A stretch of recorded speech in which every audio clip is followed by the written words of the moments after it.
Shri Shri Ras Viharini Ju Ki Jai. Vrajkishori Seva Trust presents the reading of Shri Hari Raji, 41 Bade Shiksha Patr. Shri Shri Ras Viharini Ju Vijayate Sab Vaishnavan ko Sadenya Sadar Sanand or Saprem Jai Shri Krishna. Verse 13. Day 39, letter 13. Translator's introduction. This letter explains how to secure grace through humility and thus be able to survive spiritually in this present difficult and corrupted age. Introduction. In the previous letter, we learnt to withdraw our consciousness from external influence and establish it fully and exclusively in the Lord. This 13th letter elaborates on this principle. In the previous letter, we read how we can secure Sri Swaminiji's grace and experience her pain of separation. However, this age is extremely difficult. There is a lack of association of pure devotees, and many bad influences and fools are all around us. So there are many obstacles to our divine experience. We should know this and become humble to secure the Lord's grace to see us through this situation. Verse 1. A very bad time is here which can corrupt the mind even of those striving to be good. If you take shelter in Sri Mahaprabhuji, then Sri Krishna, who is the Lord of time, will become your sole refuge. Take shelter. Time then cannot obstruct you. Tika 1. This age in which we live is very difficult. Even good people fall prey to its influence, so what to expect of an embodied soul? The latter's intelligence has been swept away by this age of struggle. Is there anyone who has not been thus befuddled? Sri Hari Raji now states that if one surrenders body, mind and wealth to Sri Acharyaji, then this age ceases to be an obstruction. In fact, it is an advantage. The way to achieve one's spiritual goal in just a few days is described in the 11th canto of the Srimad Bhagavatam. Whatever one does with one's body, voice, mind, senses, intellect, soul or nature should be offered to Sri Narayan Kayena Vacha Manasendriyarva Buddhyatmana Va Prakrite Svabhavat Karomi Yadyat Sakalam Parasme Narayanayeti Samarpyami. This is the way in which Sri Acharyaji has recommended that one should offer everything to the Lord and thus become free from anxieties. Surrender thus to Sri Acharyaji, and this age will present no obstructions to you. In the Srimad Bhagavatam's 12th canto, Sri Shukdevi states, O King Parikshit, there is one wonderful quality of this otherwise totally problematic age of struggle, and that is that just by the chanting of Sri Krishna's name, one can be liberated from all one's faults and attain to the Lord.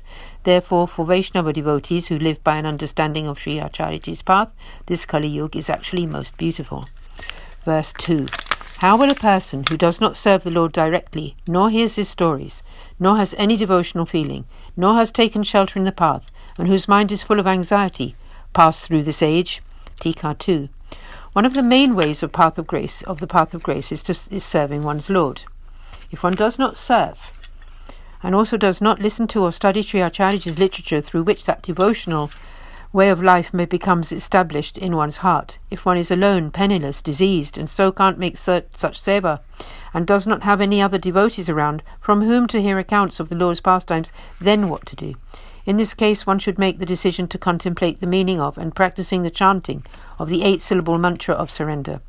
If one cannot even do this, then one should abandon the fluctuations of joy and grief arising from worldly and religious obligations and simply take refuge in Sri Acharyaji's feet. It may be that even this much pious behaviour is not possible, and you cannot apply your mind.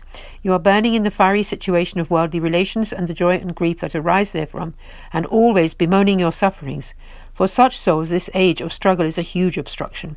The question may arise, in such a polluted time and situation, what is the effect of service to the Lord and listening to the stories of his pastimes? In the 9th canto of Srimad Bhagavatam, Sri Krishna tells Durvasa, feeling sated through devotion, my devotee does not desire even the 4 types of final beatitude.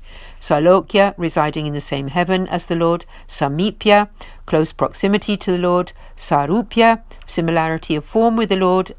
Nor Sayuja, absorption into the Lord, although they are attained through service to me.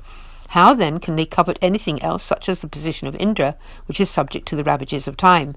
Herein the Lord is telling us that even if through their service to him a devotee attains any one of these forms of liberation, they would simply not want it because they are totally satisfied just by the serving alone. It is then that this age cannot affect them.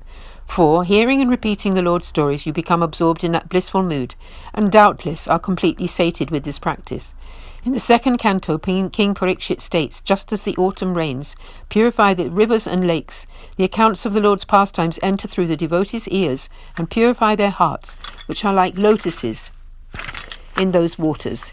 If you constantly drink the nectar of the Lord's tales through your ears, your heart will be truly and completely blissful and satisfied.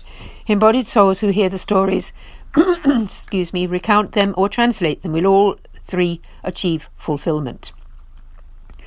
Bringing the Ganga water sanctifies the carrier, and the receivers and all the surroundings. His stories are the same and generate love for him, so this age can have no adverse influence upon you at all. Verse 3. What will my destiny be? When good association is so rare and bad association is so easily indulged in. Tika 3. Good association is very hard to find. Embodied souls are by their very nature impure and remain anxious, while bad influences randomly attack from all 10 directions and prevent these souls from following the righteous path. So then what to do? Sri Gosaiji states in his Vigyapti, my only wish is to be accepted by Sri Krishna, the beloved of the gopis, with deer-like eyes. Any other connection is simply a painful burden. Having to relate to anything else at all is deadly, and these unconnected bad influences are all around and approach uninvited. What will become of me? I don't know. Verse 4. Who is able to comprehend the Lord's apparent wish to play like a child, inasmuch as he gathers all animate and inanimate creation into himself and plays with it, and now separates himself from it all? Tika 4. Previously, it has been described how this world is full of egotistical and selfish people with bad tendencies, but you seem to accept them and play with them like toys. I have to meet such worldly-minded souls all day long. What should I do? You make us embodied souls dance to your tune like puppets. You hold the strings and are the controller, the musician, and we are the instruments. You play with us in a childish way. We and the whole world are simply wandering around in this, your illusory energy. Now I humbly beg you to bless me. So we complete the reading for today here. Aaj ke Anand ki jai ho. Sab Vaishnavan ko jai Shri Krishna. Shri Ras Vihari Ju. Ras Viharini Ju. Vijayate. Jai Shri Krishna.